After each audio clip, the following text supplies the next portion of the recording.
When my daughter-in-law sent me that text message telling me I wasn't welcome at my own grandchild's baby shower, my first reaction wasn't heartbreak. It was relief. Relief that I finally had the perfect reason to show her exactly who she was dealing with. You see, what Ashley didn't know when she booked that fancy venue in Napa Valley was that she was essentially asking me to pay for my own humiliation. But I'm getting ahead of myself here. My name is Margaret Thornton, and I'm 67 years old. I've lived in Napa County, California, for over 40 years, watching this valley transform from simple farmland into the world-renowned wine region it is today. I've weathered 2 divorces, raised 3 children as a single mother, built a successful catering business from scratch, and somehow managed to accumulate more wealth than most people in these parts realize. But none of that prepared me for the kind of cruelty that can come from family, specifically from a daughter-in-law who saw me as nothing more than an obstacle to her perfect life. Now, before you think this is just another story about petty family drama, let me tell you something. When someone tries to erase you from the most important moments of your grandchild's life, when they dismiss decades of sacrifice and love with a few cold sentences on a phone screen, that's not petty, that's war. And honey, I didn't survive everything I've survived by backing down from a fight. If you're watching this from anywhere in California, you probably know how expensive venues can get around here, especially in Napa Valley. What you might not know is who actually owns some of these places. But Ashley was about to learn, and trust me, it was going to be an education she'd never forget. I want you to hit that like button if you've ever felt dismissed by family. And don't forget to subscribe because I've got more stories that'll make your jaw drop. And if you see that hype button pop up, give it a click. Help me get this story to as many people as possible, because what happened next is something every grandmother needs to hear. This all started with what should have been the happiest time in my life. My first grandchild was on the way, and I thought I was finally going to have that special bond every grandmother dreams about. I had no idea that the woman carrying my son's baby had already decided I had no place in their future. To understand how things got so bad between Ashley and me, you need to know a little about my life here in Napa. I moved to this valley in 1982, when my oldest son Danny was just 2 years old, and I was pregnant with Kevin. I was 25, newly divorced, and had exactly $800 to my name and a beat-up Honda Civic that barely made it over the Sonoma County line. Back then, Napa wasn't the glittering tourist destination it is now. Sure, there were wineries, but it still felt like farming country. Real people lived here. Mechanics and farm workers and teachers, not just tech millionaires looking for weekend retreats. I rented a tiny 2-bedroom house in Calistoga for $350 a month, which was still a stretch on my waitressing salary.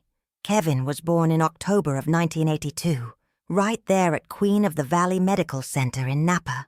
He was the easiest baby you ever saw, hardly cried, slept through the night by 6 weeks, and had this smile that could melt your heart from across the room.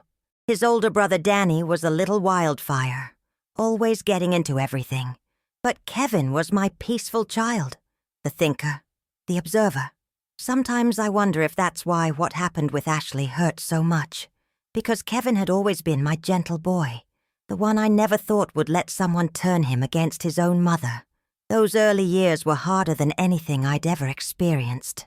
I worked double shifts at a diner on Highway 29, serving truckers and tourists, coming home exhausted to find my neighbor Mrs. Patterson watching the boys.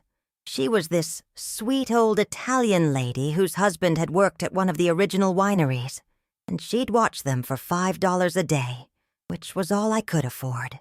Sometimes she'd refuse to take the money, especially when she knew I was short on groceries. I learned to stretch every dollar until it screamed. We ate a lot of beans and rice, a lot of pasta with butter and Parmesan when I could afford the cheese. The boys wore hand-me-downs from the church donation box, and I cut their hair myself in the kitchen with a pair of scissors I'd bought at the drugstore. But you know what? They were happy kids. They had love, they had stability, and they had a mother who was determined to give them a better life than the one I'd grown up with in Fresno. By 1985, I'd saved enough to put a down payment on a small house in American Canyon, right on the border between Napa and Solano counties. It wasn't much, a 3-bedroom ranch built in the 60s with shag carpet and wood paneling. But it was ours. For the first time since leaving their father, I felt like we were building something real. That's when I got the idea that would change everything. One of the regular customers at the diner was this businessman from San Francisco named Robert Chen. He'd come through on his way to client meetings at the wineries, and we'd always chat about food. I made these little appetizers at home. Nothing fancy, just things I'd learned from Mrs. Patterson and from a Mexican woman named Rosa, who worked in the kitchen. And one day, I brought him some to try. "Margaret," he said after tasting my stuffed mushrooms, "you should be catering parties, not serving coffee to truckers." That conversation planted a seed. I started researching what it would take to start a catering business. I went to the library every week, checking out books about small business loans and food service regulations. I drove around the valley on my days off, looking at event venues and talking to wedding planners. And slowly, very slowly, I started to see an opportunity. The wine country was starting to attract more sophisticated events. People were having destination weddings here, corporate retreats, anniversary parties. But most of the catering options were either too expensive or too basic. There was room for someone who could provide quality food at reasonable prices. Someone who understood that not every client had a San Francisco budget, but still wanted their event to feel special. In 1987, I took out a small business loan for $15,000, quit my job at the diner, and started Margaret's Valley Catering. I worked out of my home kitchen at first, doing small parties and business lunches. Kevin was 5 then, and Danny was 7, and they became my little helpers, folding napkins and helping me load the van I'd bought, used from a florist in Vallejo. The business grew slowly but steadily. Word of mouth is everything in a place like Napa Valley, and I made sure every single event was perfect. I showed up early, stayed late, and treated every client like they were the most important person in the world.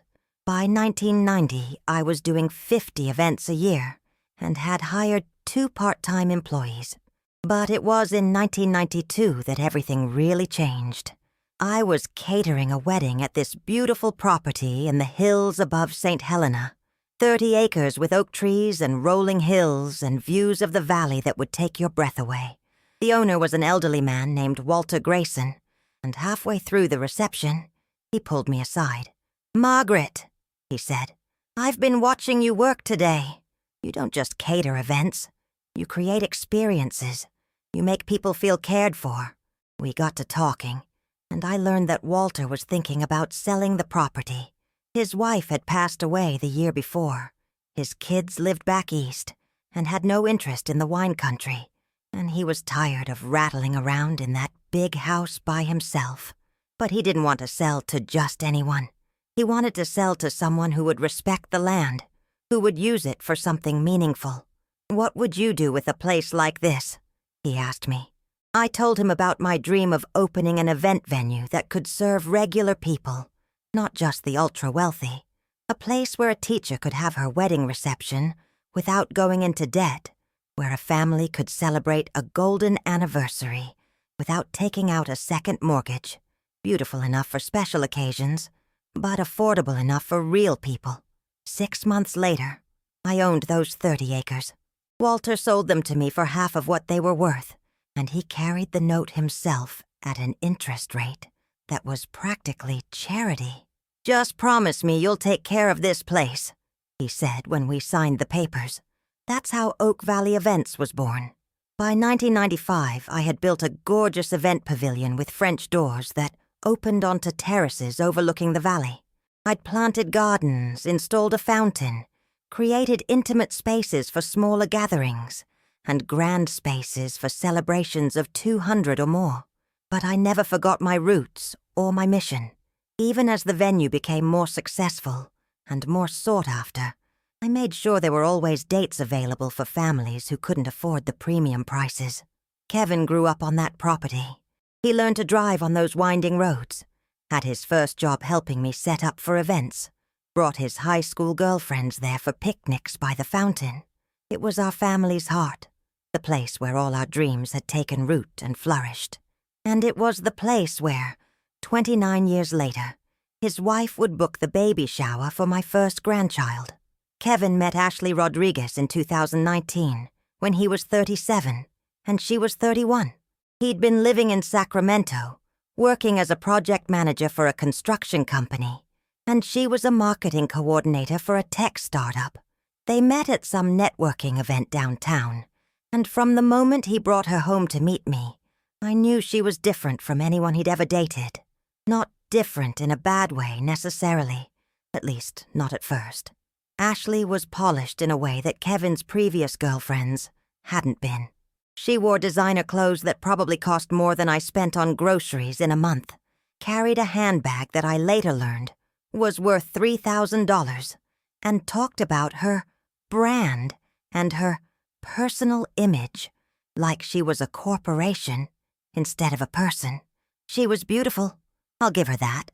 Tall and slim with perfectly straight dark hair that always looked like she'd just stepped out of a salon.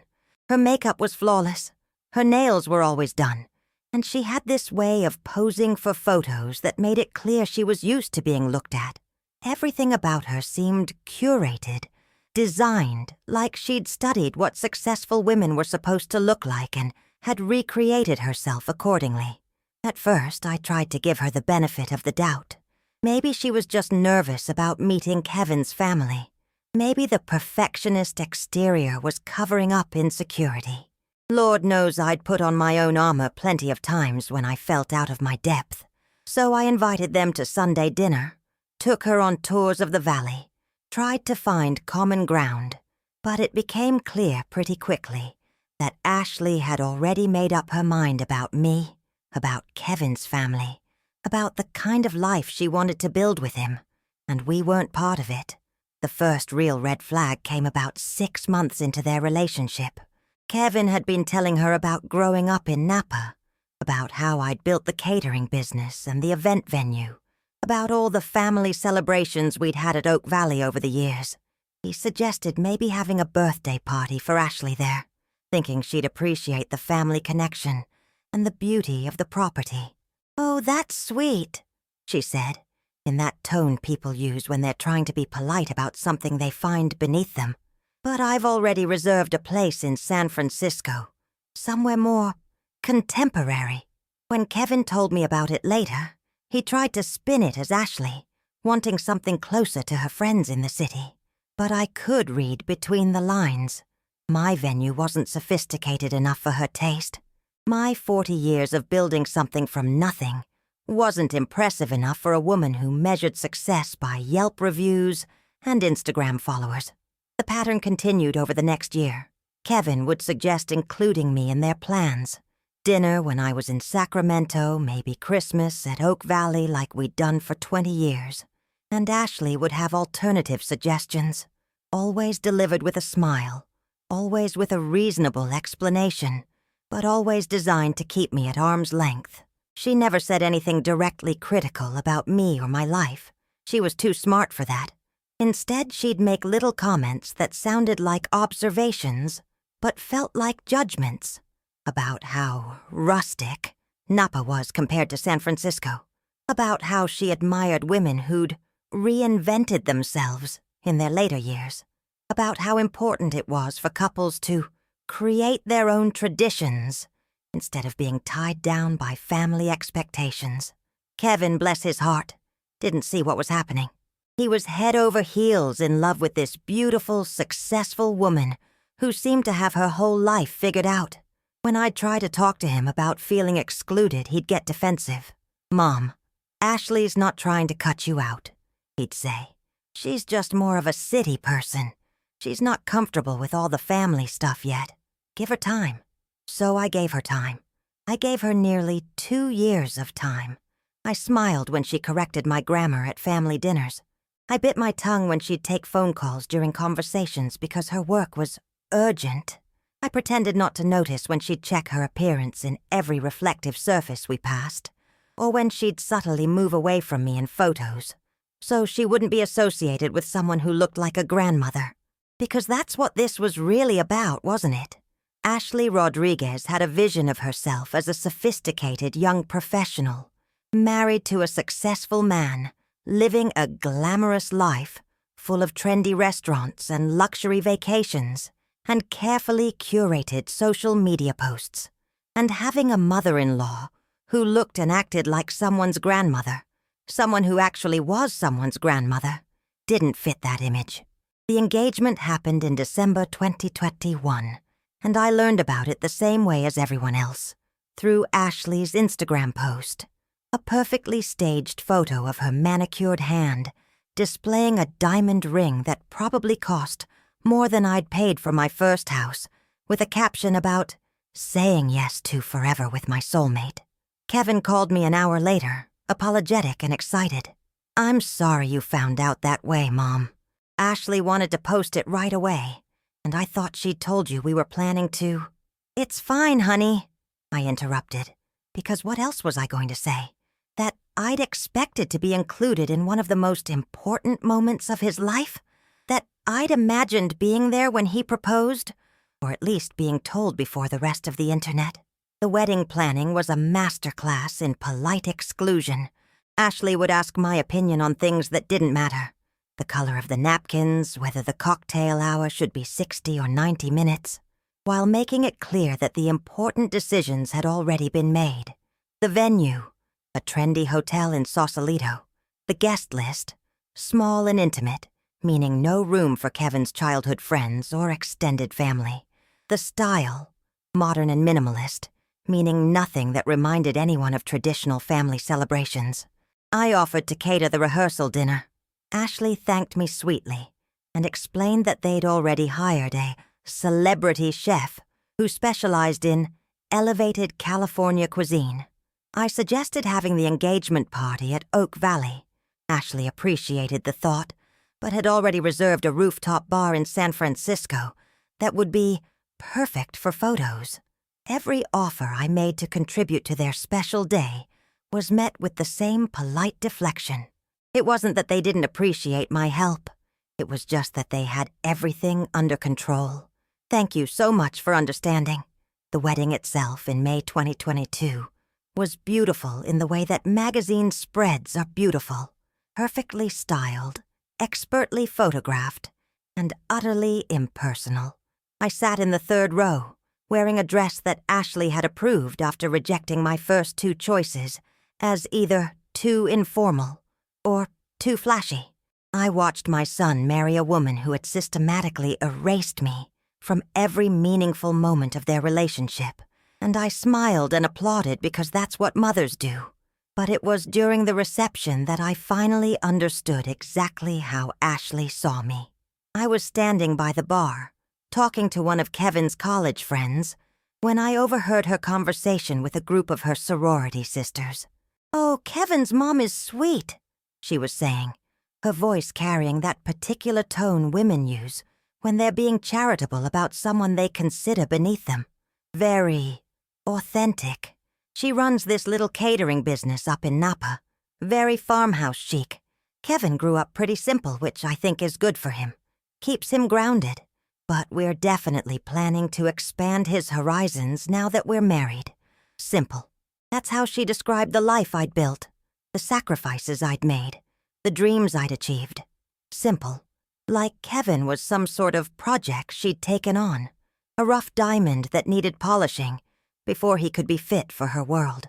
I excused myself from that conversation and went to the bathroom, where I stood in front of the mirror and told myself that this was just wedding day nerves, that Ashley would relax now that they were married, that maybe we could find a way to build a relationship. I was wrong about that too. The first year of their marriage was an exercise in gradual isolation. Kevin's visits to Napa became less frequent, and when he did come, it was always for quick day trips with specific time limits. Ashley rarely accompanied him, always having some work commitment or social obligation that required her attention. When they did visit together, she'd spend most of the time on her phone or taking photos of the property that I noticed never included me. They moved to a condo in Sacramento that Ashley had chosen, in a new development that was all glass and concrete and designer fixtures. Kevin seemed happy enough, though I noticed he'd stopped talking about the things that used to interest him. Hiking, cooking, the local history that he'd loved learning about as a kid. Now his conversations revolved around Ashley's career goals, their travel plans to places that sounded more like business networking opportunities than vacations, and their 5-year plan for achieving financial independence. I tried to stay connected. I sent birthday cards and holiday gifts. I invited them to family gatherings. I offered to help when Kevin mentioned they were thinking about buying a house. But every gesture was met with polite distance, every invitation declined with reasonable explanations that added up to a wall I couldn't climb. Then, in March 2023, Kevin called with news that should have been the best moment of my life. "Mom, we're pregnant." The joy I felt was immediate and overwhelming. My first grandchild. After years of feeling pushed to the margins of Kevin's life, here was something that surely would bring us back together. Surely Ashley would want her child to know their grandmother. Surely this baby would be the bridge that finally connected us as a family. "Oh, Kevin," I said, and I was crying before I could stop myself. "Oh, honey, that's wonderful. How is Ashley feeling? When is she due? Do you need anything? I can—" "Mom," Kevin interrupted gently, "we're not telling anyone yet. We want to wait until after the first trimester. Ashley's really particular about that kind of thing." Of course she was. Even the announcement of my grandchild's existence had to be managed according to Ashley's specifications. But I was too happy to care about the delay. I marked the calendar, counting down the weeks until I could finally share in this joy openly. When they made the announcement in June, it was, predictably, through social media first. A artfully posed photo of baby shoes and a sonogram image with a caption about "Our little miracle arriving in November." I learned the sex of my grandchild the same way as Ashley's college roommate and Kevin's high school classmates, through an Instagram story featuring pink balloons and the words, "It's a girl." But I was determined not to let Ashley's social media obsession dampen my excitement. I started planning immediately. I researched cribs and car seats and strollers. I began knitting a baby blanket in soft pink yarn. I cleared out Kevin's old bedroom to create a nursery for when they came to visit with the baby. I imagined teaching my granddaughter to garden in the same raised beds where I'd taught Kevin to plant tomatoes, reading her bedtime stories in the same rocking chair where I'd rocked all my children. I offered to throw Ashley a baby shower. It seemed like the perfect opportunity to finally do something meaningful for them, to show Ashley that I could contribute something worthwhile to their lives. I knew how to plan events, after all. I had a beautiful venue. I could make it special and personal and memorable. "That's so thoughtful of you," Ashley said when Kevin brought up my offer. "But I think we're going to keep it small. Just a few close friends. Nothing too elaborate." A few weeks later, I saw the photos on Instagram. Ashley's small baby shower for just a few close friends had apparently included about 60 people at a trendy restaurant in Sacramento, complete with a dessert wall and a professional photographer. I counted the faces in the group photos. College friends, work colleagues, women from her yoga studio, relatives I'd never met. Not one person who had been part of Kevin's life before Ashley entered it. That's when I started to understand that this wasn't about Ashley being private or preferring small gatherings. This was about creating a life where Kevin's history, where I, simply didn't exist. As her due date approached, I tried one more time to bridge the gap between us. I called Kevin in early October and told him I wanted to come to Sacramento when the baby was born, to help out however I could. I could cook meals, I said. I could help with the house. I could just be there to support them during those first overwhelming weeks of new parenthood. "Mom, that's really sweet," Kevin said, and I could hear the discomfort in his voice. "But Ashley's mom is already planning to come out from Phoenix, and her sister is taking time off work. We'll probably have plenty of help. Plenty of help. From everyone except the baby's paternal grandmother." Little Sophia Clare was born on November 15th, 2023, at 6:47 in the morning. I learned about her arrival 3 hours later, when Kevin sent a text message with a photo of a tiny perfect face and the words, "She's here. 7 LBS 2 R's. Everyone is healthy. Everyone is healthy." As if I were just another acquaintance being updated on the news, not the grandmother, who had been waiting my whole life to meet this child. I drove to Sacramento that afternoon, my car loaded with gifts and meals I'd prepared in advance. I knocked on their door at what I thought was a reasonable hour, around 2 in the afternoon, with a cooler full of soups and casseroles and a beautiful bouquet of flowers from my garden. Ashley answered the door in expensive-looking pajamas, her hair pulled back in a messy bun that somehow looked perfectly styled. She seemed surprised to see me, though I couldn't imagine why. "Margaret," she said, not quite opening the door all the way. "This is unexpected. I brought some food," I said, holding up the cooler. "And I wanted to meet my granddaughter." "Oh, that's so thoughtful," Ashley said, in that tone that meant it wasn't thoughtful at all. "But we're not really having visitors yet. The doctor said to be careful about germs, and I'm still recovering from the birth. Maybe in a few weeks. A few weeks. To meet my own granddaughter." I stood on that doorstep, holding my cooler of food and my bouquet of flowers, looking at the daughter-in-law, who had just told me I wasn't welcome to meet my first grandchild, and I felt something crack inside my chest.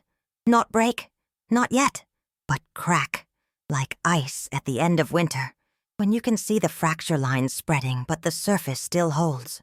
"Of course," I said, because what else could I say? "I understand. Just tell Kevin I stopped by." "Absolutely," Ashley said, already closing the door. "And thank you for the food. I'll make sure Kevin gets it." I drove home to Napa in a fog of disappointment and confusion. I tried to tell myself that Ashley was right, that new mothers needed rest, that I should be patient. But I couldn't shake the feeling that if I had been Ashley's mother instead of Kevin's, the rules would have been different. And I was right. The photos that started appearing on Ashley's social media told the story clearly enough. Ashley's mother, Linda, holding baby Sophia in the hospital. Ashley's sister, Carmen, giving Sophia her first bottle. Ashley's college best friend, Melissa, visiting with a gift bag full of designer baby clothes. Even Ashley's yoga instructor had apparently been granted an audience with my granddaughter before I was. When I finally got to meet Sophia, she was 3 weeks old. 3 weeks of her life had passed before her father's mother was deemed worthy of an introduction, and even then, the visit was clearly scheduled and timed to minimize my presence. I was allowed exactly 1 hour, with Ashley hovering nearby making comments about not overstimulating the baby and being careful about germs. But the moment I held that little girl, everything else faded away. She was perfect, absolutely perfect. She had Kevin's nose and his long fingers, but something about her eyes reminded me of my own mother. When she wrapped her tiny hand around my finger, I felt like my heart might burst with love. "She's beautiful," I whispered, and I meant it with every fiber of my being. "Kevin's genes," Ashley said, and I pretended not to notice that she'd given me no credit for the DNA that had created this miracle.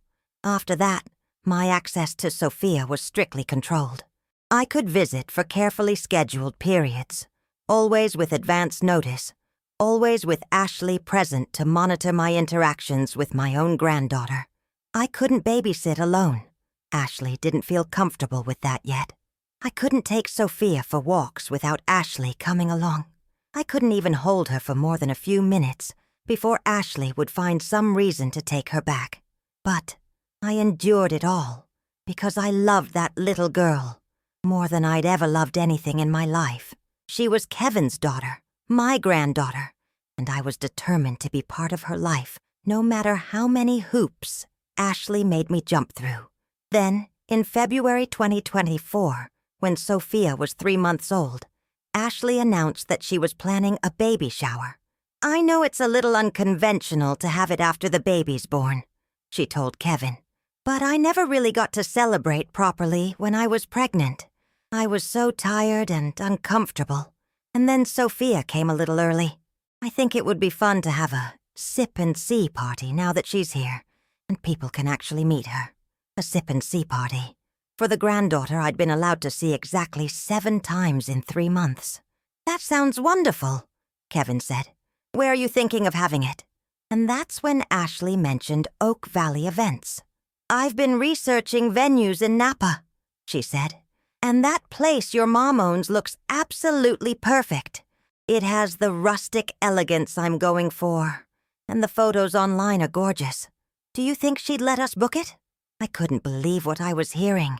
After 2 years of rejecting every offer I'd made to contribute to their lives, after systematically excluding me from every important moment of their relationship and their daughter's early life, Ashley wanted to use my venue for her party. But I said yes. Of course I did. Maybe this was the olive branch I'd been waiting for. Maybe Ashley was finally ready to include me in their family celebrations. Maybe this party would be the beginning of a better relationship between us. I should have known better.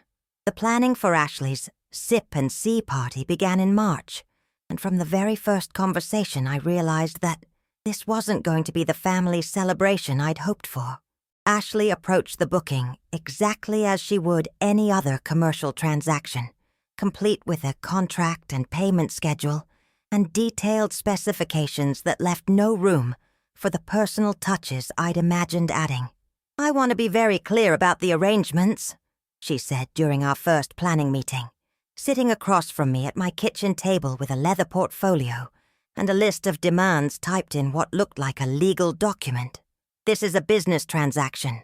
I'll be paying market rates for the venue and services, and I want to make sure we're both on the same page about expectations. Market rates. For my own granddaughter's celebration." I tried to explain that family events were different, that I'd be happy to provide the venue as my gift to them, that I wanted to contribute something meaningful to Sophia's first big party. Ashley cut me off with a smile that never reached her eyes. "That's very generous, Margaret, but Kevin and I prefer to handle our own expenses. We don't want there to be any confusion about who's paying for what or any feeling that we owe anyone anything. Any feeling that we owe anyone anything. As if my love for my granddaughter came with strings attached. As if treating me like family instead of a vendor would somehow compromise their independence. But I agreed to her terms because I wanted to be part of this celebration, even if it was only as the hired help. I told myself that once Ashley saw what I could do, once she experienced the care and attention I put into every event, maybe she'd finally understand that I wasn't trying to control her life. I was just trying to be part of it. The party was scheduled for Saturday, April 13th, 2024. Ashley wanted an afternoon event, from 2 to 5 p.m., with cocktails and light appetizers and what she called a sophisticated spring garden theme. She provided me with a Pinterest board full of images featuring white and blush pink flowers, gold accents, and table settings that looked like they belonged in a magazine. "I want it to feel elegant but not stuffy," she explained, scrolling through photos on her phone. "Think Napa sophistication meets baby chic. And I want a photo station with professional lighting. This needs to look amazing on social media." Of course it did.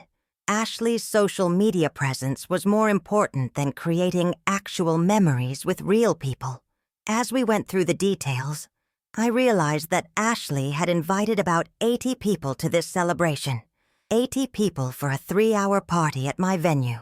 It was going to be one of the biggest events I'd hosted all season, and she was treating it like a business networking opportunity rather than a family gathering.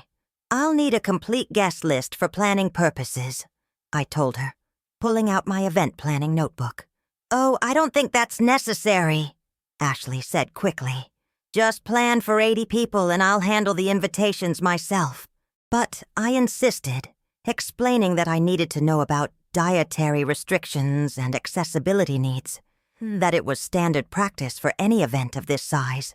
Reluctantly, Ashley provided me with a list of names that told me everything I needed to know about how she saw this celebration. The guest list included Ashley's entire extended family from Phoenix, her college sorority sisters, her yoga class friends, her work colleagues, the women from her neighborhood book club, and even some influencers she'd connected with through social media. There were maybe 10 people on that list who had any connection to Kevin's life before Ashley, and exactly 0 people from our side of the family, except Kevin and me. My sister Patricia, who had driven down from Oregon for Kevin's wedding, wasn't invited. My close friend Janet, who had been like an aunt to Kevin growing up, wasn't invited. Kevin's childhood friends, his college roommates, the neighbor who taught him to play guitar, none of them made the cut for his daughter's first major celebration. But Ashley's yoga instructor was on the list, and her hairstylist, and 3 women she'd met exactly once at a wine tasting event in Sacramento. "Is this the complete list?" I asked, hoping I'd misunderstood something. "Yes, that's everyone," Ashley confirmed. "I wanted to keep it to people who are really part of our current lives. You know, it's important to us that Sophia grows up surrounded by positive influences." Positive influences. Apparently, everyone who had loved and supported Kevin before Ashley entered his life fell into some other category. I spent the next month planning what I was determined to make the most beautiful baby celebration Napa Valley had ever seen. I sourced organic flowers from local farms, designed centerpieces that would complement Ashley's Pinterest vision while still feeling warm and welcoming, and created a menu of sophisticated but accessible appetizers that would appeal to her diverse guest list. I arranged for professional photography, just like Ashley wanted. I coordinated with a local bakery to create a stunning 3-tier cake decorated with sugar flowers that matched the live arrangements. I even hired additional staff to ensure that every detail would be perfect, that Ashley would have nothing to criticize about the level of service. But as the event date approached, I started to notice that Ashley's communications with me became increasingly formal and distant. She'd email me updates and changes instead of calling. She'd CC Kevin on every message, as if she needed a witness to our interactions, and she started making requests that felt more like power plays than party planning. "I want to do a final walkthrough of the space 3 days before the event," she wrote in an email that read like a corporate memo. "I'll need to approve all decorative elements and make any necessary adjustments to ensure everything meets our standards." Our standards. As if she were hiring a wedding planner she'd never met before, not working with her daughter's grandmother, who had been creating beautiful events for over 30 years. The walkthrough took place on Wednesday, April 10th, and it was a disaster from the moment Ashley arrived. She brought her sister Carmen with her, apparently for moral support, and the 2 of them went through my carefully planned setup like inspectors looking for health code violations. "The flower arrangements are a little too rustic," Ashley announced, photographing my centerpieces with her phone. "Can we make them more structured, more refined?" I explained that the organic garden-style arrangements were exactly what she'd requested based on her Pinterest inspiration, but as she shook her head, "I think I wasn't clear about my vision," she said. "This feels more like a farmhouse wedding than a sophisticated baby celebration." Farmhouse wedding. Like that was something to be ashamed of, something beneath her elevated standards. We went through every element of the party setup, and Ashley found fault with all of it. The linens were too informal. The photo backdrop wasn't Instagram-worthy enough. The appetizer presentation needed to be elevated. Even the seating arrangement came under scrutiny. I notice you have Kevin and me sitting at a table with your friends, she said, consulting the seating chart I'd spent hours creating. I think we'd prefer to sit with my family, since they're traveling the farthest for this.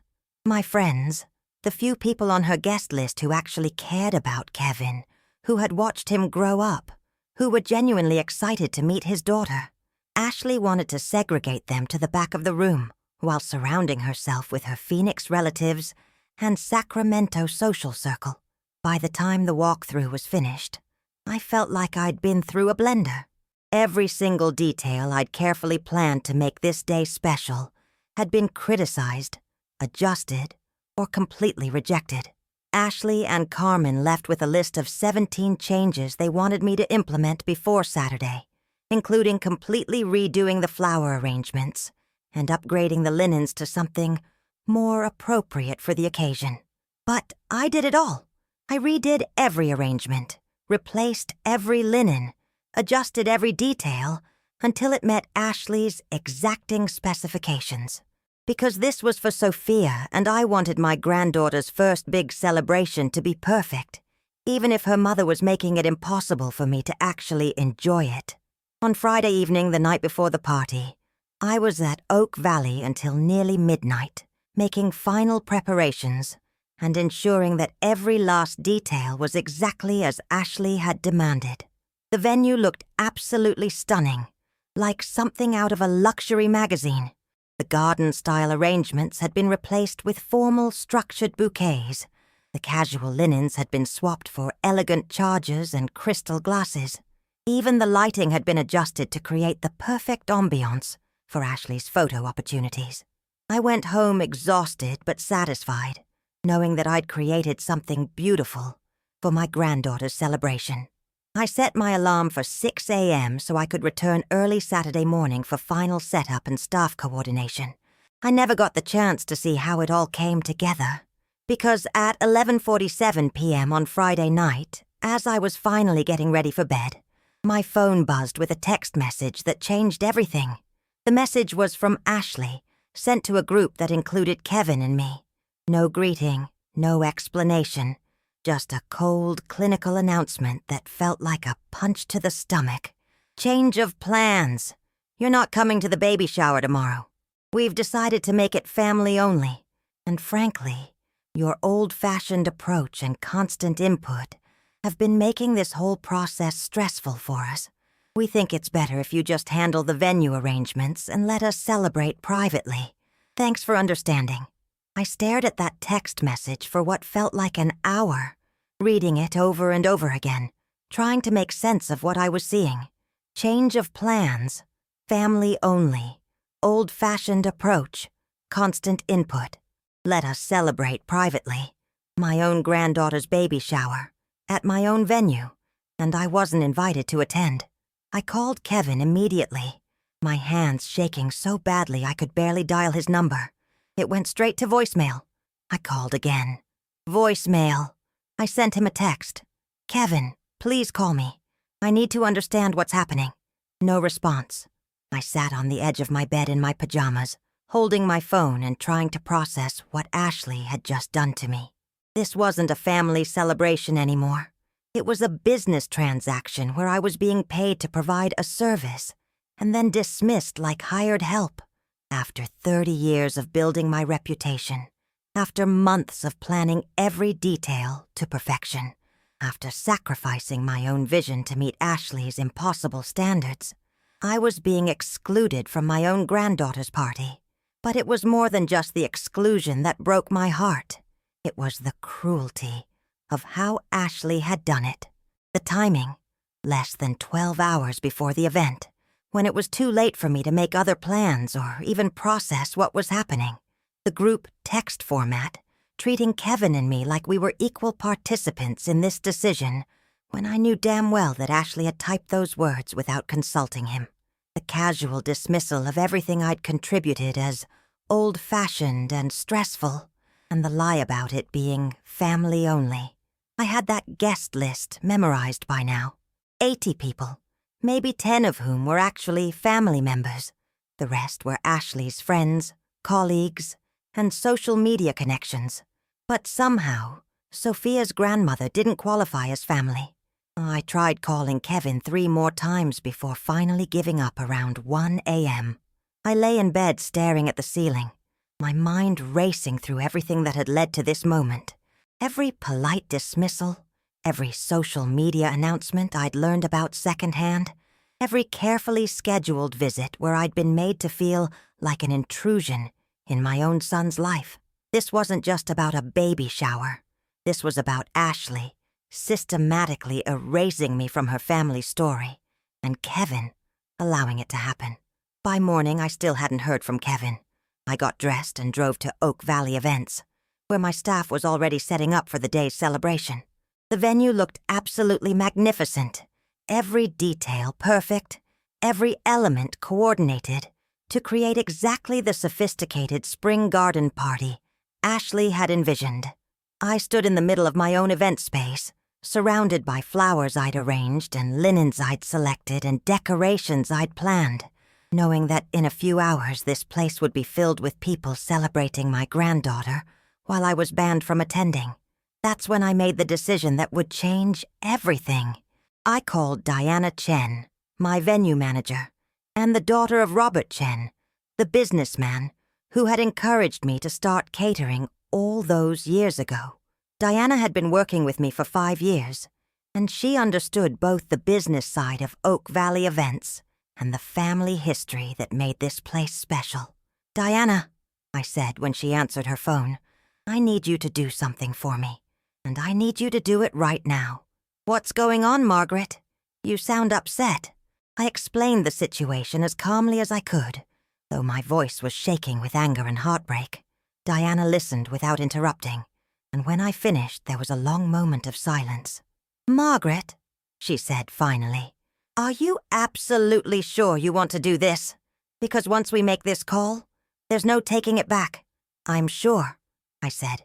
"Ashley wants to treat this like a business transaction? Fine. Then she's about to learn what happens when you try to humiliate someone who owns the business." Diana didn't argue with me. She'd watched Ashley's behavior during the planning process, had heard the way she spoke to me and about me, had seen the guest list that excluded everyone from Kevin's side of the family. She knew this wasn't just about a grandmother having hurt feelings. This was about a woman who had spent 2 years systematically trying to erase her husband's history and family. "Okay," Diana said. "What do you want me to tell them?" "Tell them exactly what Ashley told me. Change of plans." At 10 a.m. on Saturday morning, exactly 4 hours before Ashley's family-only baby shower was scheduled to begin, Diana called Kevin's phone. "This is Diana Chen from Oak Valley Events," she said in her most professional voice. "I'm calling to inform you that your event scheduled for today has been canceled due to a family emergency. The venue is no longer available, and we won't be able to accommodate your party. We apologize for any inconvenience." Kevin called me 30 seconds later. "Mom, what the hell is going on? Diana just called and said the venue isn't available today. There's been some kind of emergency. We have 80 people coming to this party in 4 hours. "Hello, Kevin," I said, and my voice was calmer than I'd expected it to be. "How nice to finally hear from you. I was starting to think you'd lost my phone number. Mom, this isn't the time for—" "Actually, Kevin, this is exactly the time. Your wife sent me a text message last night, telling me I wasn't welcome at my own granddaughter's celebration. She called my contributions old-fashioned and stressful, and said you needed to celebrate privately, without me there. So I decided to give you exactly what you wanted. Privacy. Complete privacy. At someone else's venue." There was a long silence on the other end of the phone. "Mom," Kevin said finally, and I could hear the panic creeping into his voice. "You can't do this. We have contracts. We've paid deposits. People are already driving here from Phoenix and Sacramento. Ashley's going to lose her mind." "Ashley's going to lose her mind?" I repeated. "Kevin, I lost my mind at 11:47 last night when I realized that my own son was going to let his wife exclude me from my granddaughter's baby shower. What did you think was going to happen? That I was just going to sit at home while you had a party in my backyard to celebrate a baby I'm barely allowed to see. It wasn't my idea, Kevin said. And there it was, the defense I'd been expecting. Ashley felt like you were taking over the planning, like it was becoming more about what you wanted than what we wanted. She thought it would be easier if... Easier for who, Kevin? Easier for Ashley to pretend I don't exist. Easier for you to avoid standing up to your wife when she disrespects your mother? Tell me, what part of this has been easier? I could hear Ashley in the background, her voice getting higher and more frantic as Kevin tried to explain what was happening. I caught fragments of what she was saying. Emergency, contracts, 80 people, ruined. Put me on speaker, I said. Mom, I don't think that's a good... Put me on speaker, Kevin.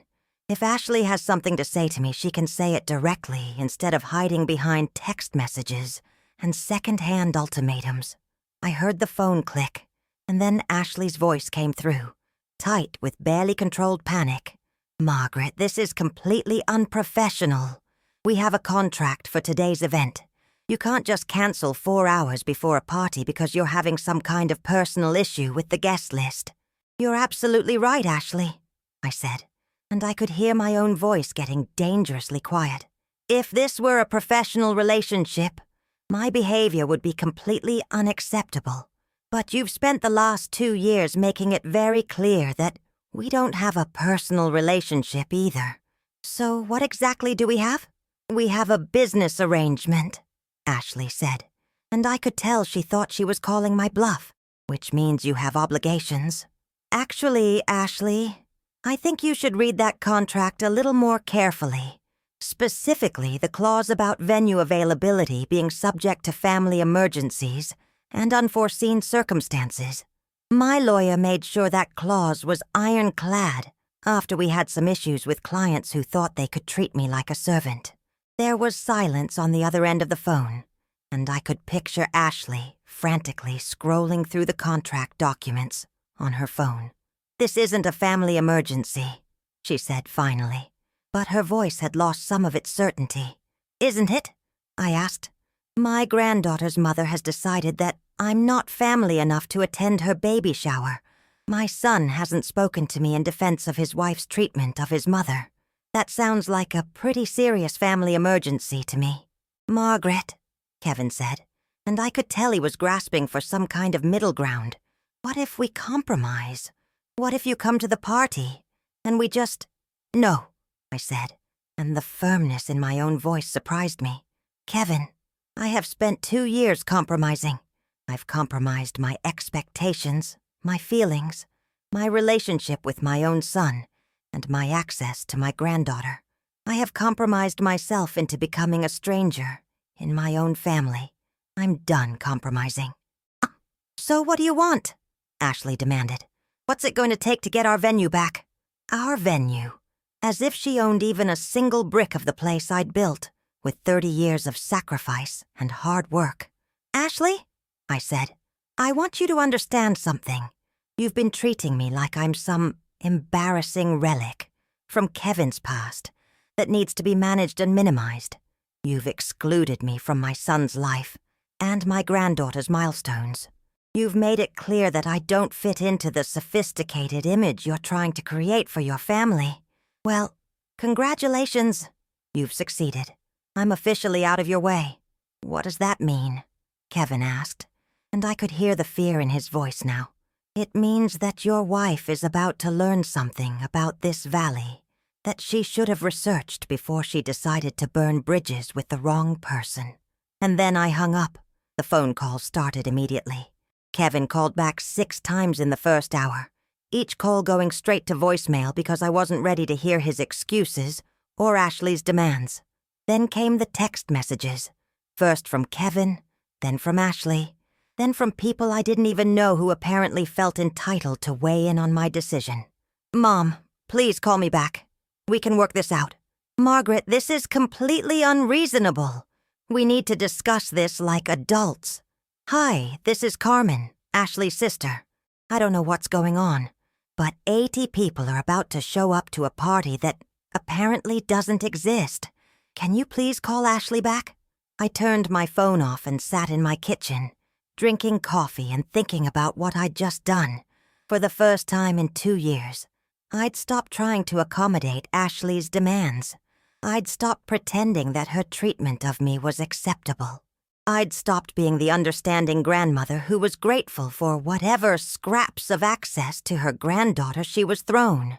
And it felt absolutely terrifying and absolutely liberating at the same time. Around noon, I drove to Oak Valley Events to check on my staff. I needed to make sure they understood that today's cancellation wasn't their fault, that they'd still be paid for their time, and that we'd handle any vendor issues that came up because of my decision. What I found when I arrived was chaos. There were cars in my parking lot, at least 20 of them. People were standing around in party clothes, looking confused and frustrated. Some were on their phones, apparently trying to figure out what was happening. Others were taking pictures of the locked venue building, probably for social media posts about the disaster Ashley's party had become. And in the center of it all was Ashley herself, still in the beautiful blush pink dress she'd chosen for her baby shower, holding Sophia and talking animatedly to a small crowd of equally dressed up women.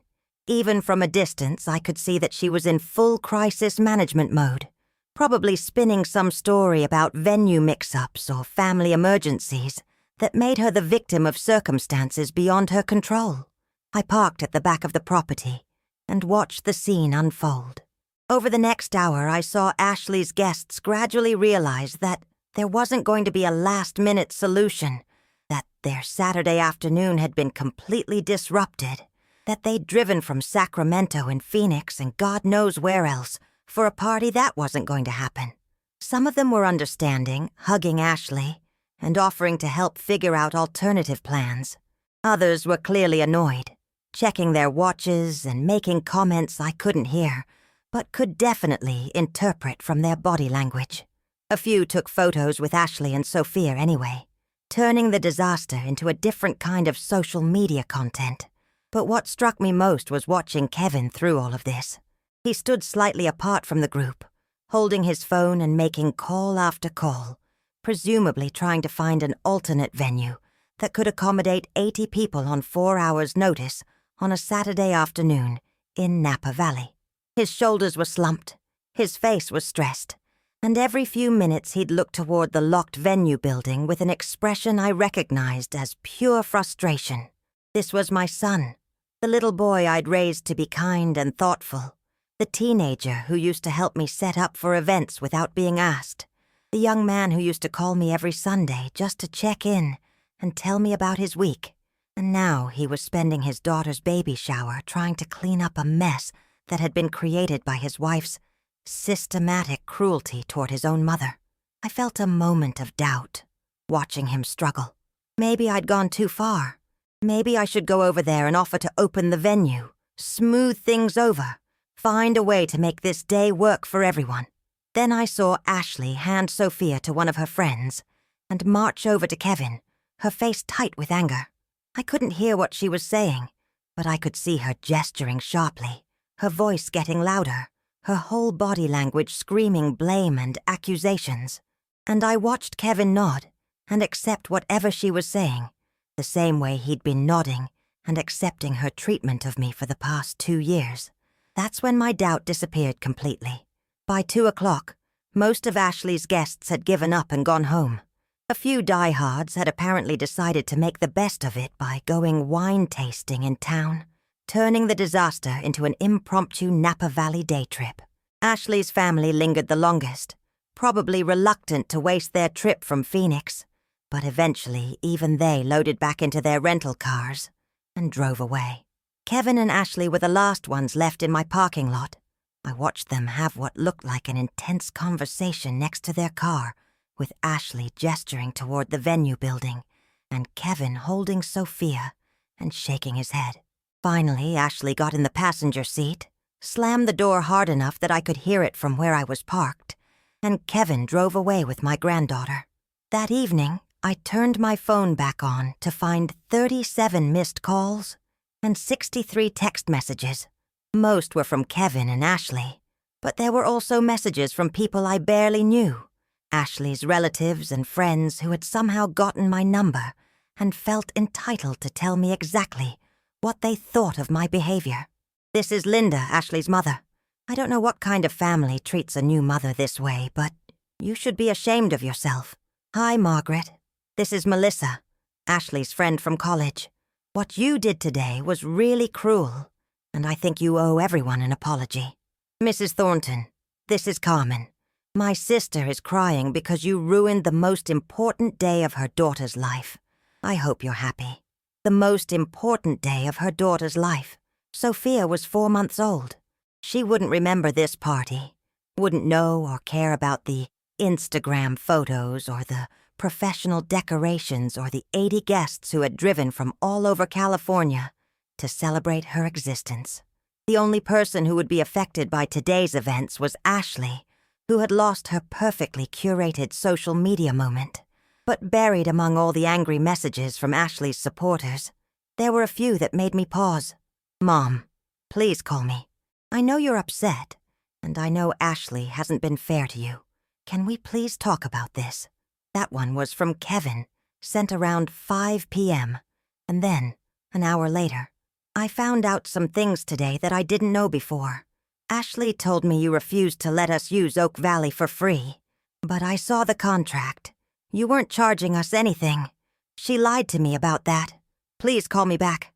And finally, around 8 p.m. Mom, I need to ask you something, and I need you to tell me the truth. Did Ashley know who owned Oak Valley when she booked it?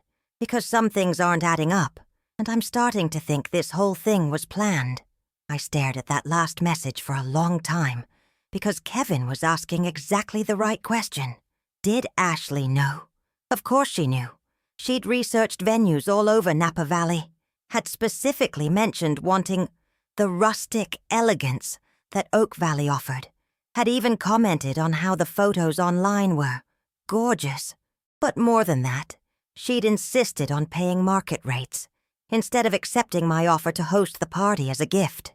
She'd treated every interaction as a business transaction, specifically because she wanted to maintain the power dynamic, where I was the service provider and she was the client. Ashley had booked her baby shower at my venue, not despite our relationship, but because of it.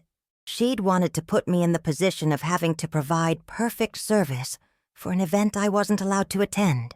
She'd wanted to demonstrate her control over me, to show her 80 guests that she could hire Kevin's mother to cater her party, and then dismiss her like hired help. It had been a power play from the very beginning, designed to humiliate me in the most public way possible. That realization crystallized something that had been building in my chest all day. This wasn't just about a baby shower anymore. This was about Ashley's systematic campaign to erase me from my son's life, to claim ownership over my granddaughter, and to remake Kevin's history in her own image. And it was about Kevin allowing it to happen, choosing his wife's comfort over his mother's dignity, again and again and again. I was done being the victim in this story. I called my lawyer, Patricia Mills, at home that evening. Patricia and I had been friends since our kids were in elementary school together, and she'd been handling my business and estate planning for 15 years. She knew my financial situation better than anyone, except my accountant. Patricia, I said when she answered, I need to ask you about something, and I need you to tell me exactly what my options are. This is about what happened today, isn't it? Patricia said. Janet called me this afternoon. She said Ashley's been posting all over social media about how you ruined her baby shower. Of course Ashley was spinning this on social media, probably garnering sympathy and outrage from her followers, positioning herself as the victim of a crazy mother-in-law's jealousy. Patricia, I need you to walk me through my estate planning again. Specifically, I need to understand what would happen if I decided to make some changes to my will. There was a pause on the other end of the line. Margaret, Patricia said carefully, are you sure you want to make major decisions when you're upset? Estate planning changes can have serious consequences. I'm not upset, I said, and I realized it was true. The hurt and anger from earlier had crystallized into something clearer and colder. I'm thinking strategically for the first time in 2 years, and I'm realizing that I've been enabling behavior that's only going to get worse if I don't take action. Okay, Patricia said.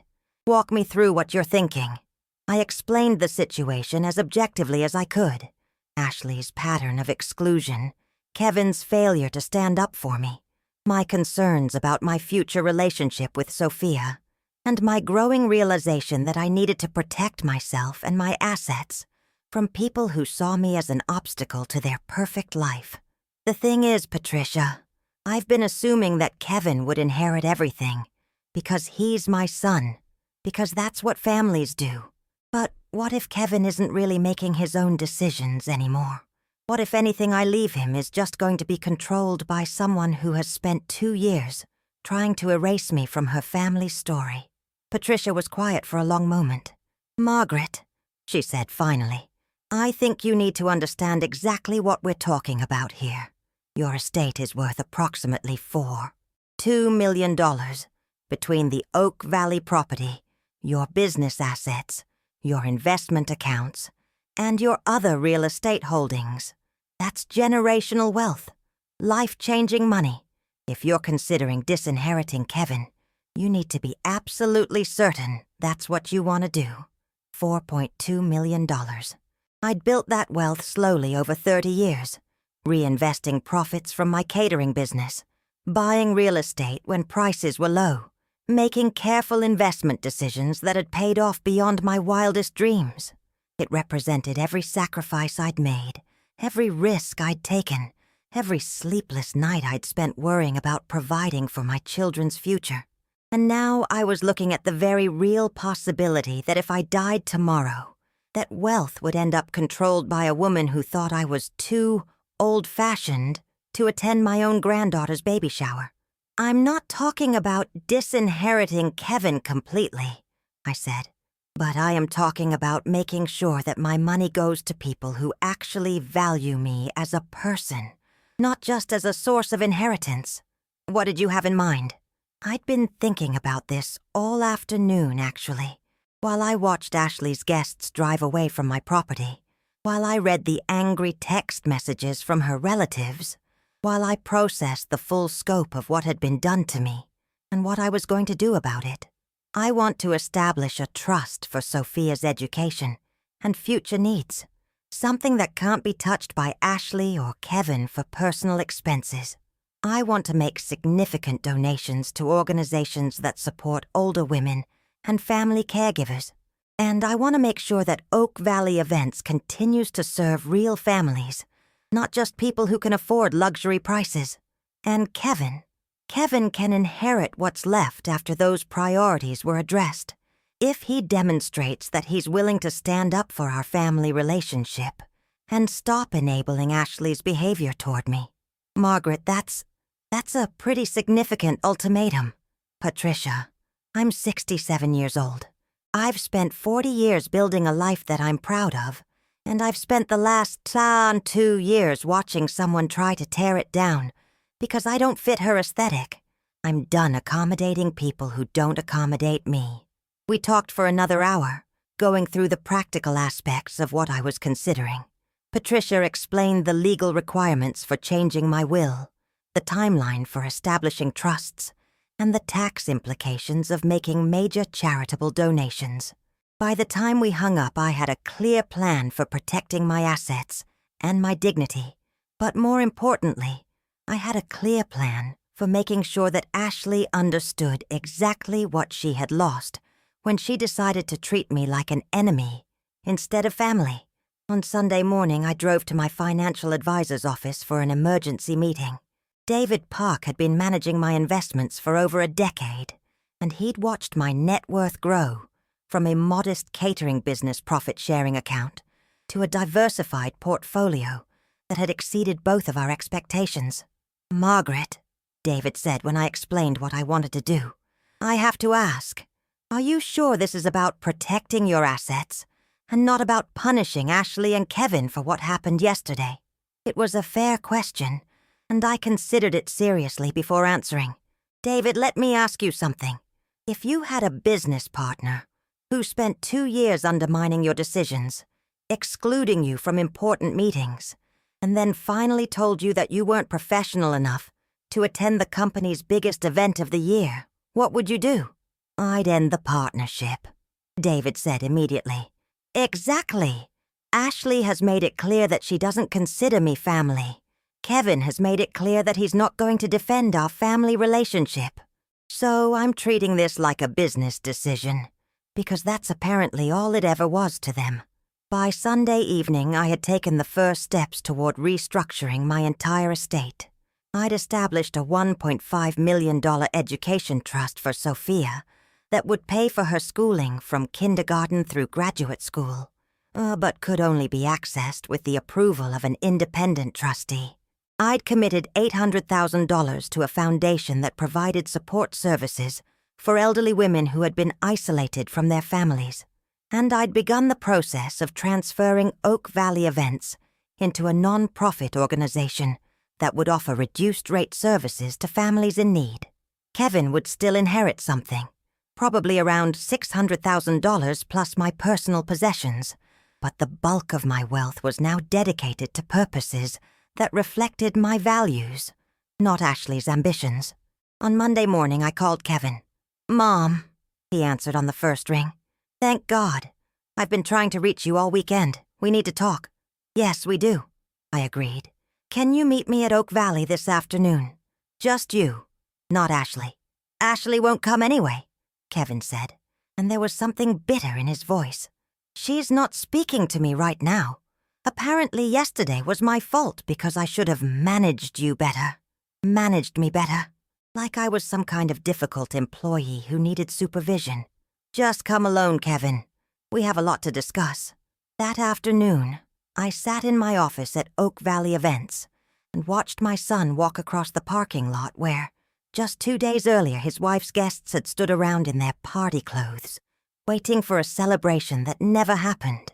He looked older than his 41 years, tired in a way that had nothing to do with missing sleep. "Mom," he said when he sat down across from my desk, "I owe you an apology. Several apologies, actually." "Yes, you do," I said. "But before we get to that, I need you to understand something. What happened on Saturday wasn't just about a baby shower. It was about 2 years of disrespect that reached a breaking point." Kevin nodded, and I could see that he was finally ready to have the conversation we should have had a long time ago. "Ashley told me you were being controlling about the party planning," he said. "She said you were trying to take over, that you wanted to invite people she didn't know, that you were making demands about the decorations and the menu." "Kevin, I followed Ashley's specifications exactly. Every flower, every linen, every appetizer was exactly what she requested. The only thing I tried to add was myself. Attendance at my own granddaughter's celebration." "I know," Kevin said quietly.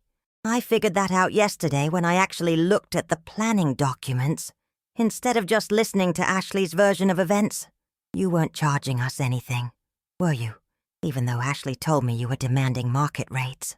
I offered to host Sophia's party as my gift to your family. Ashley insisted on treating it as a business transaction, which should have told me something about how she saw our relationship." Kevin was quiet for a long moment, staring out the window at the venue space where his daughter's party should have happened.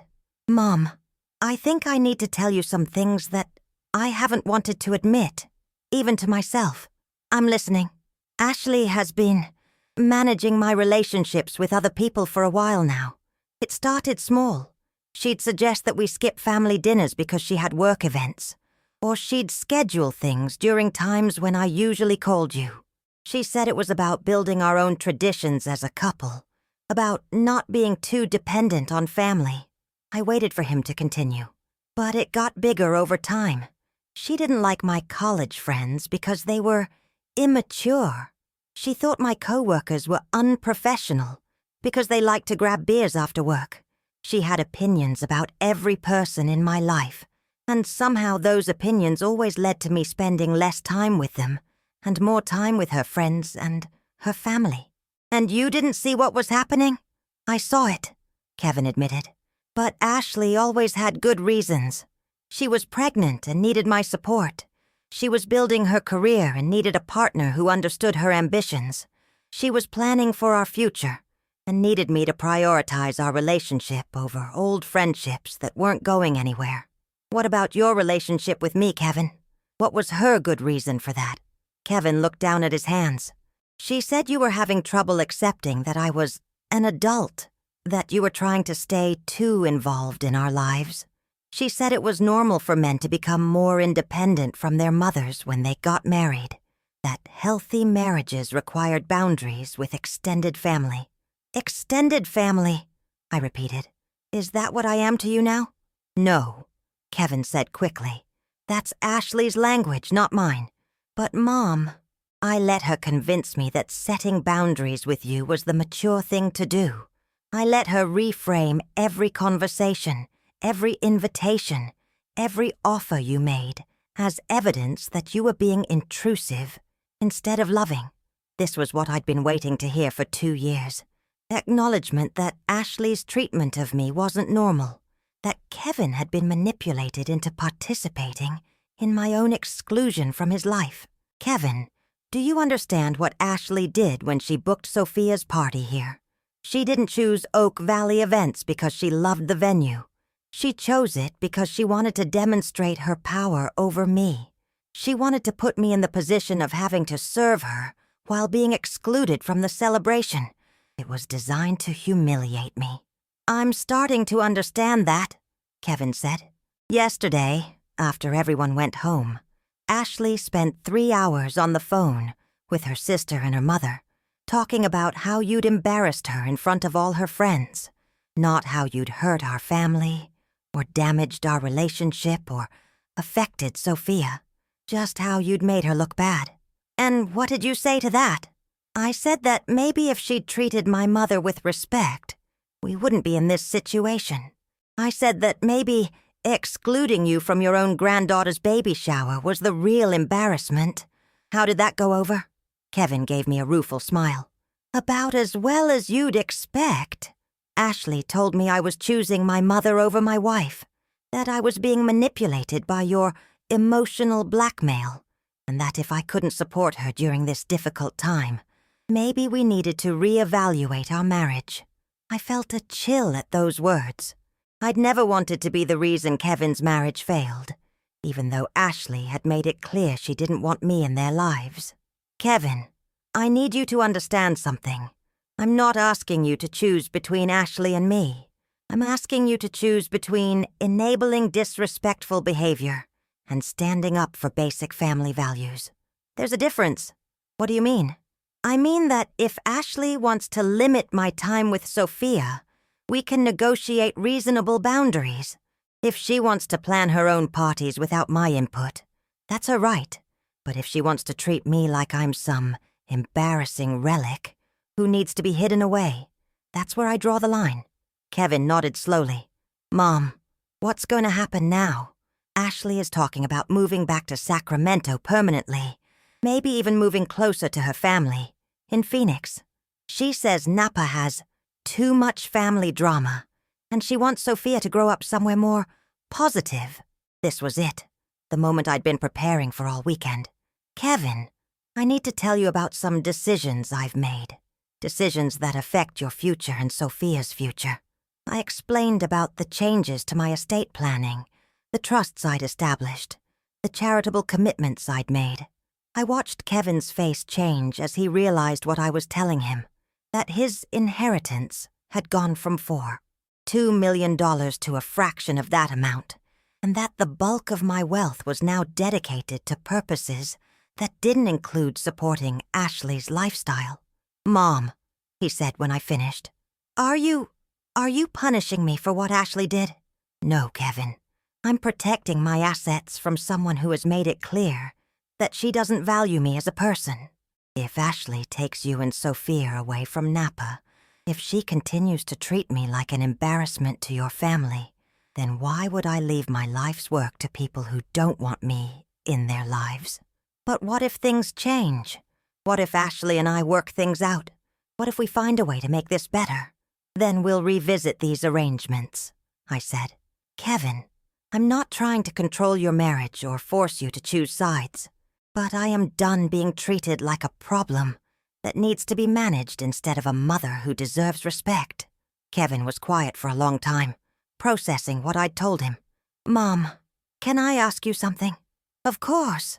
If I stood up to Ashley about this, if I insisted that you be part of Sophia's life and that our family celebrations include you, what would happen to our marriage? It was an honest question, and it deserved an honest answer. I don't know, Kevin, but I do know that a marriage based on excluding your husband's family isn't sustainable in the long term, and I know that Sophia deserves to grow up knowing her grandmother, not just knowing her mother's version of who her grandmother is. Ashley keeps saying that you're trying to come between us. Kevin, look around this office, I said, gesturing to the walls covered with photos from 30 years of events I'd planned and catered. Look at this business I built from nothing, this property I've developed, this life I've created. Do you really think I need to come between you and Ashley to feel important? Do you think I've been sitting around for the past 40 years, waiting for some daughter-in-law to validate my existence? Kevin looked around the office, really looked at it, maybe for the first time since he was a teenager. The photos of happy families celebrating milestones, the awards from local business organizations, the thank you letters from clients whose weddings and anniversaries and graduations I'd helped make special. No, he said finally. I guess I forgot how much you'd accomplished before Ashley ever came into our lives. That's exactly the problem, honey. Ashley has spent 2 years convincing you that I'm some kind of burden on your family, instead of someone who has spent her whole life taking care of family. And you've let her do it. Kevin left that afternoon with a lot to think about, and I spent the next week waiting to see what would happen. I kept my phone on, but I didn't call or text him. I'd said what I needed to say, and now the next move was his. What I didn't expect was the call I received the following Friday from Diana Chen. Margaret, Diana said, I just got the strangest phone call. A woman named Ashley Thornton called asking about booking Oak Valley events for a makeup celebration for her daughter's baby shower. She wanted to know if we had any availability in the next few weeks. I almost laughed. After everything that had happened, after the angry text messages and the social media posts about how I'd ruined her special day, Ashley was trying to book my venue again. What did you tell her? I told her I'd have to check with the owner about availability and get back to her. But Margaret, there was something weird about the call. She kept asking about our cancellation policies, like she was trying to figure out if what you did last Saturday was legal. Of course she was. Ashley was probably still processing the fact that someone had successfully defied her, and she was looking for ways to regain control of the situation. Did she mention me at all? She asked if you were the Margaret Thornton, who owns Oak Valley Events, like she wasn't sure. And when I confirmed that you were, she got quiet for a minute. Then she said something about how she hoped we could separate business from personal issues and provide professional service, regardless of family drama. Family drama. That's how Ashley was characterizing 2 years of systematic exclusion and disrespect. Diana, what would you say if I told you I was thinking about selling Oak Valley events? There was a long pause on the other end of the line. I'd say that would be a huge loss for this community, and I'd ask if you were sure you wanted to give up something you've worked so hard to build. Or what if I told you I was thinking about converting it to a non-profit organization instead? Something that could provide affordable event services for families who can't afford luxury prices, but still maintain the quality and beauty that makes this place special. I'd say that sounds like something you've been thinking about for a while, and I'd ask how I could help make it happen. That weekend, I met with Patricia Mills again to discuss the practical aspects of converting Oak Valley Events to a nonprofit. It would mean giving up personal ownership of the property, but it would also mean ensuring that the place I'd built would continue to serve the values I cared about long after I was gone. "Margaret," Patricia said, "are you sure this isn't just a reaction to what happened with Ashley? Because converting to non-profit status is a permanent decision. You can't change your mind in 6 months if Kevin and Ashley work things out." "Patricia, I've been thinking about this for years, actually. Watching families go into debt to pay for wedding receptions, seeing people skip celebrating important milestones because they can't afford venue costs. This just crystallized something I already knew I wanted to do. And you're prepared for the possibility that this decision might make things even more difficult with Kevin and Ashley? I'm prepared for the possibility that Kevin and Ashley might decide I'm not worth having a relationship with," I said. "But I'm also prepared for the possibility that removing the financial incentive might help Kevin see our relationship more clearly." On Monday, I called Kevin to tell him about my decision to convert Oak Valley Events to a non-profit organization. "Mom," he said, that's a really big decision. Are you sure this is the right time to be making major changes to your business?" "Kevin, I've been considering this for a long time.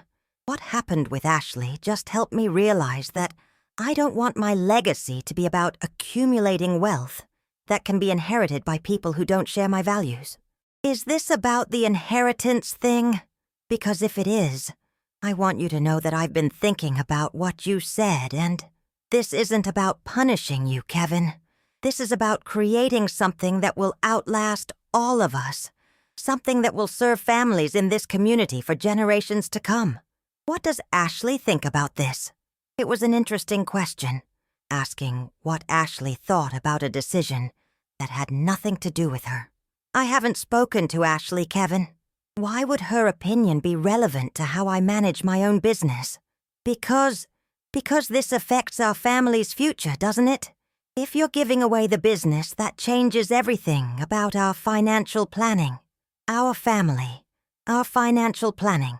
Kevin was still thinking in terms of Ashley's priorities, still assuming that my life decisions should be made with her approval. "Kevin, let me ask you something. When Ashley decided to exclude me from Sophia's baby shower, did she ask my opinion? When she chose to treat our relationship as a business transaction, did she consider how that might affect our family's future?" Kevin was quiet. "The answer is no," I continued. "Ashley made decisions based on what she wanted, without considering how those decisions would affect me. Now I'm making decisions based on what I want, without considering how those decisions will affect her. The only difference is that my decisions involve my money and my property." "Mom, I understand that you're angry. I'm not angry anymore, Kevin. Anger is what I felt on Saturday night when I read Ashley's text message. What I feel now is clarity.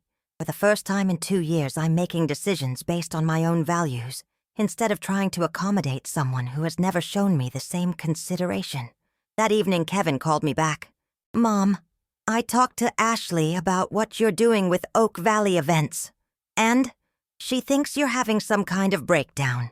She wants me to talk to you about getting professional help, maybe seeing a therapist who specializes in family dynamics."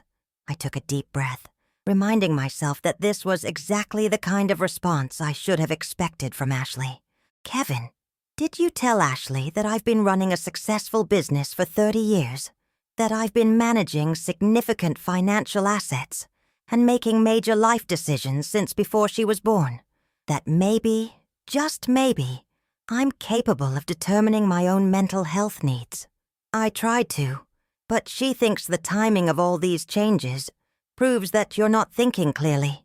She says healthy people don't make major life decisions when they're upset. "Kevin, do you agree with that assessment?"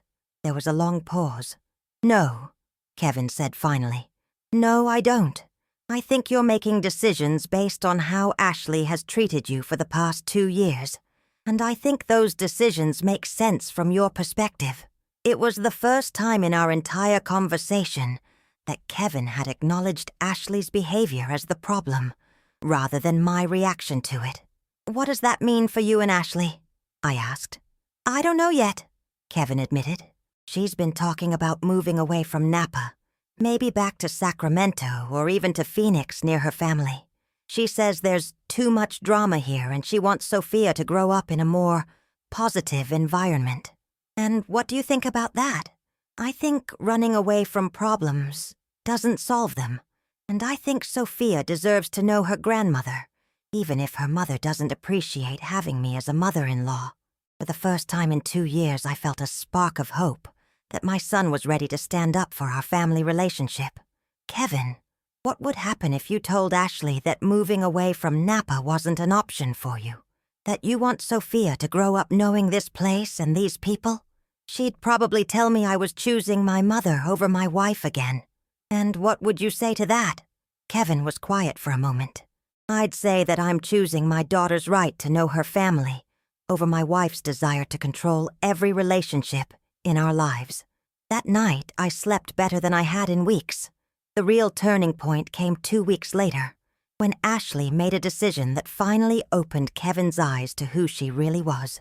I was in my garden on a Tuesday morning, deadheading roses and planning the fall plantings, when Kevin's car pulled into my driveway.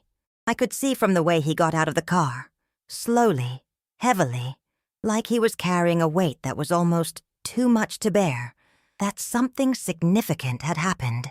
"Mom," he said when he reached the garden gate, "we need to talk." I set down my pruning shears and gave him my full attention. Ashley filed for divorce yesterday. I felt my heart sink. Despite everything that had happened, despite Ashley's treatment of me and Kevin's failure to stand up for our relationship, I'd never wanted to be the reason their marriage ended. "Kevin, I'm so sorry." "Don't," he interrupted. "Don't apologize. This isn't your fault, and I need you to know that." We sat on the garden bench that had been Kevin's father's favorite spot, overlooking the valley where Kevin had grown up. "Tell me what happened." "Last weekend, I told Ashley that I didn't want to move away from Napa.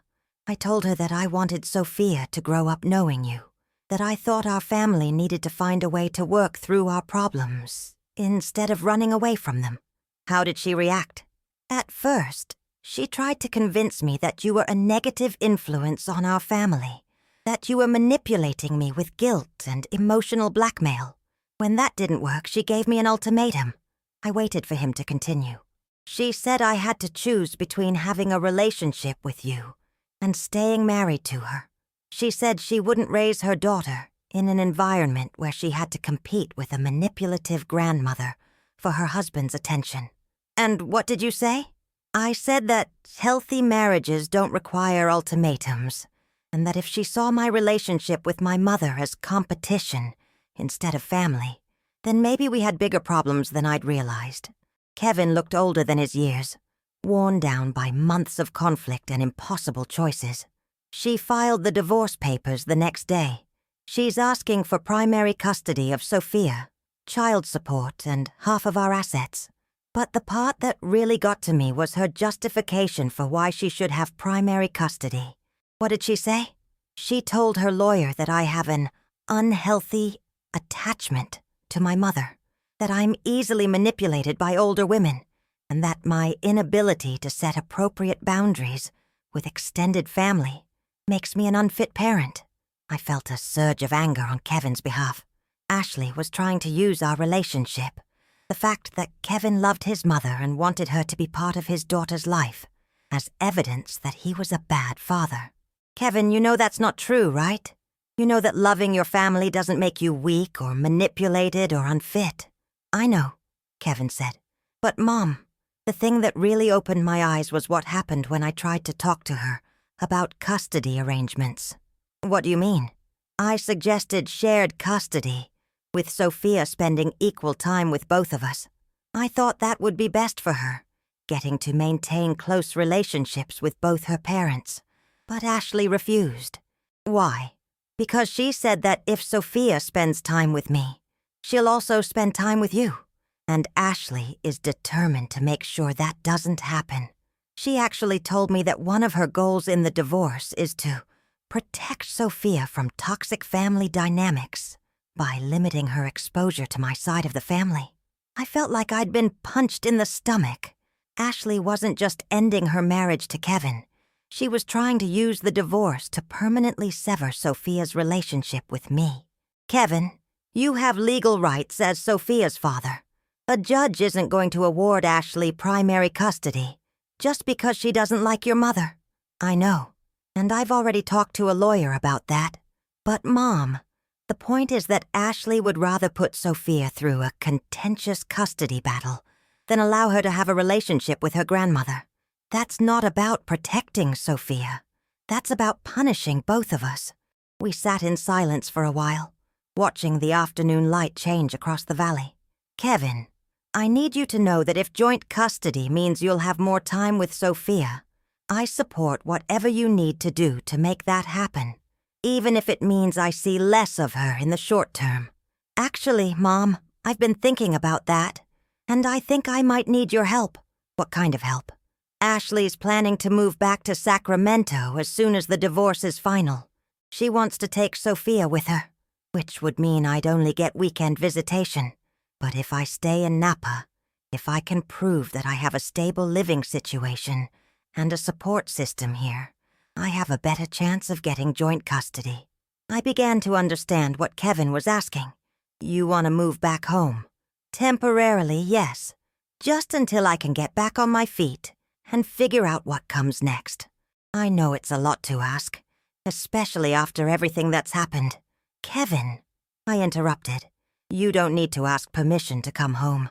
This will always be your home, and Sophia will always be welcome here. For the first time in months, Kevin smiled. There's something else, Mom. Something I need to tell you about Ashley and the divorce. What is it? Her lawyer called my lawyer yesterday with a final offer for settling everything out of court. They want me to give up any claim to joint custody in exchange for Ashley not pursuing alimony. That seems like financial coercion. That's what my lawyer said. But the thing is, Ashley also made an additional demand that isn't part of the legal settlement. What kind of demand? Kevin looked uncomfortable. She wants you to write a letter of apology for ruining her baby shower and for interfering in our marriage. She wants you to acknowledge that your behavior was inappropriate and commit to respecting boundaries in the future. I stared at Kevin, trying to process what he'd just told me. Ashley wants me to apologize to her for standing up for myself when she excluded me from my granddaughter's celebration. That's what she's asking for. She says that if you write the letter, she'll consider allowing supervised visits with Sophia after the divorce is final. Supervised visits with my own granddaughter, contingent on my willingness to apologize for refusing to be humiliated. Kevin, what did you tell her? I told her that she could take her ultimatums and her conditions and her supervised visits and go straight to hell. I looked at my son, really looked at him, and saw something I hadn't seen in 2 years. Strength, determination, the willingness to fight for what mattered instead of always looking for the path of least resistance. I'm proud of you, I said, and I meant it. I should have stood up to her a long time ago, Kevin said. I should have protected you from her behavior instead of trying to manage everyone's feelings and keep the peace. You're standing up now, I said. That's what matters. Mom, I need you to know that I'm not just fighting for joint custody because I want time with Sophia. I'm fighting because I want her to grow up knowing that her grandmother is someone worth knowing, someone who built an amazing life and an amazing business and who deserves respect. Tears came to my eyes, but they were good tears, the kind that come when something broken finally starts to heal. And I want her to grow up knowing that her father is someone who stands up for family, even when it's hard, I said. That evening, Kevin moved back into his childhood bedroom, and for the first time in months, I cooked dinner for 2 people. We sat at the kitchen table where I'd helped him with homework 30 years earlier, and we talked about custody lawyers and support systems and how to create the most stable possible environment for Sophia during a difficult transition. But more than that, we talked about the kind of family we wanted to be, the kind that stood up for each other, that valued loyalty and respect, that didn't abandon people just because someone else found them inconvenient. For the first time in 2 years, I felt like I had my son back. The custody battle that followed was brutal, but it clarified a lot of things that had been muddy before. Ashley's lawyer painted me as a manipulative matriarch who had destroyed her client's marriage out of jealousy and spite. They presented my decision to cancel the baby shower as evidence of my unstable behavior, and my estate planning changes as proof that I was using money to control Kevin's decisions. But Kevin's lawyer was prepared for all of that. We presented evidence of Ashley's systematic exclusion of me from family events, her pattern of isolating Kevin from his relationships, and her attempts to use custody arrangements to punish me for standing up for myself. Most importantly, we demonstrated that Kevin's living situation in Napa was stable, supportive, and in Sophia's best interests. The judge saw through Ashley's narrative pretty quickly. During one particularly tense hearing, Ashley's lawyer argued that Kevin's dependence on his mother made him an unsuitable primary caregiver for Sophia. "Your Honor," Kevin's lawyer responded, "my client isn't dependent on his mother. He's part of a family support system that includes a successful businesswoman who owns property worth millions of dollars and who has successfully raised 3 children. The petitioner seems to believe that family closeness is a liability, but I would argue that it's exactly the kind of stability that children need during divorce proceedings." The judge agreed. In the end, Kevin was awarded joint custody with equal time sharing. Ashley's request to relocate to Sacramento was denied, and I was specifically recognized as an important part of Sophia's extended family support system. Ashley was furious, of course. She appealed the custody decision, tried to have me investigated for financial elder abuse, which went nowhere, and spent months posting cryptic social media messages about toxic family dynamics and protecting children from harmful influences. But none of that mattered, because I had my granddaughter back. Kevin and Sophia moved into the guest house on my property, which gave them privacy and independence while ensuring that Sophia could see me whenever she wanted. I got to babysit again, to read bedtime stories again, to teach her about the gardens and the business and the history of this place that was now part of her heritage. Most importantly, I got to watch Sophia grow up knowing that she was loved unconditionally, that family meant something, and that the people who cared about her would fight for her when it mattered. Ashley eventually remarried, a tech executive from Sacramento who apparently met her standards for sophisticated social media presentation. She moved to an expensive suburb, had another baby, and seemed to find the kind of carefully curated life she'd always wanted. She exercised her custody rights with Sophia, but those visits became increasingly infrequent as Sophia got older and started expressing preferences about where she wanted to spend her time. Kevin never remarried, but he built a good life for himself and Sophia in Napa. He started his own construction company specializing in sustainable building practices, became involved in local politics, and eventually bought his own property about 10 minutes from mine. But he remained part of my daily life, part of the family dinners and holiday celebrations and birthday parties that Ashley had tried so hard to prevent. The nonprofit version of Oak Valley events became everything I'd hoped it would be. We hosted affordable weddings for young couples just starting out, anniversary parties for elderly couples on fixed incomes, and celebration of life services for families who couldn't afford funeral home prices. We also continued to host luxury events for clients who could pay premium rates, using that income to subsidize services for families in need. But the most meaningful events were the family celebrations, the birthday parties and graduations and baby showers where multiple generations came together to mark important milestones. Every time I saw a grandmother dancing with her granddaughter at a quinceañera, or a grandfather giving a toast at his grandson's college graduation party, I remembered why I'd fought so hard to remain part of Sophia's life. Because family isn't just about blood relationships or legal obligations. It's about showing up, standing up, and refusing to let other people's insecurities or ambitions destroy the connections that give life meaning. Today, as I'm telling you this story, Sophia is 6 years old. She's funny and smart and stubborn in all the best ways. She knows that her mama Ashley lives in Sacramento with her stepdad and her baby half-brother, and that's fine with her.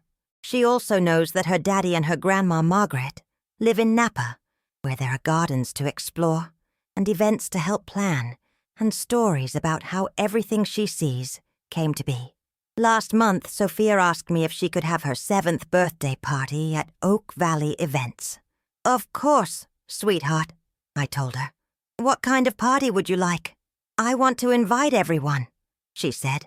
Daddy's friends and your friends and the people from my school. And maybe even Mama, if she wants to come. Everyone. Because in Sophia's world, celebrations are about bringing people together, not excluding them. Because she's growing up understanding that family means making room for everyone, not making excuses to leave people out. I think about Ashley sometimes. Wonder if she ever regrets the choices she made. I wonder if she realizes that her attempts to control our family relationships ultimately cost her the very thing she was trying to protect, her marriage to Kevin and her position as the center of his world. But mostly, I think about the lesson I learned during those difficult years, that you teach people how to treat you by what you're willing to accept. For too long, I accepted Ashley's dismissive behavior because I was afraid that standing up for myself would cost me access to my son and granddaughter. What I discovered was that refusing to accept disrespectful treatment didn't drive my family away. It showed them what self-respect looked like. It demonstrated that love doesn't require you to diminish yourself to make other people comfortable. It proved that sometimes the most loving thing you can do is to refuse to enable behavior that's harmful to everyone involved. Kevin and I have talked about this many times over the years. He's told me that watching me stand up to Ashley taught him that he had the right to expect respectful treatment in his own relationships. He's told Sophia stories about how her grandmother built a business from nothing, how she fought for what mattered, how she never gave up on family, even when family gave up on her.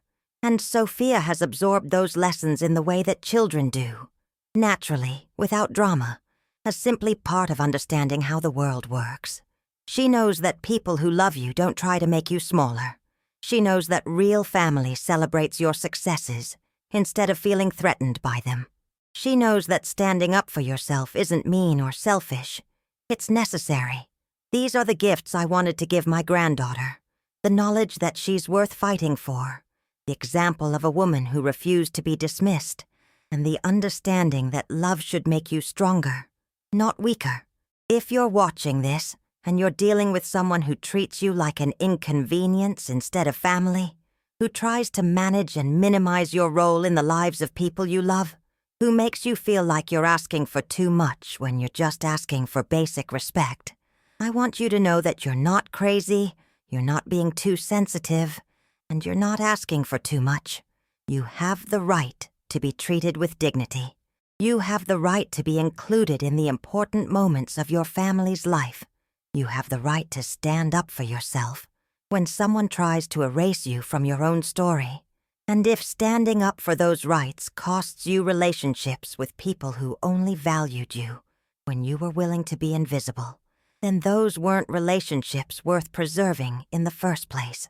I'm 73 years old now, and I've learned that life is too short to spend it apologizing for taking up space in the world.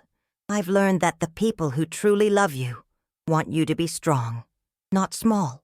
I've learned that sometimes the most generous thing you can do is to stop being so accommodating that you enable other people's worst behavior.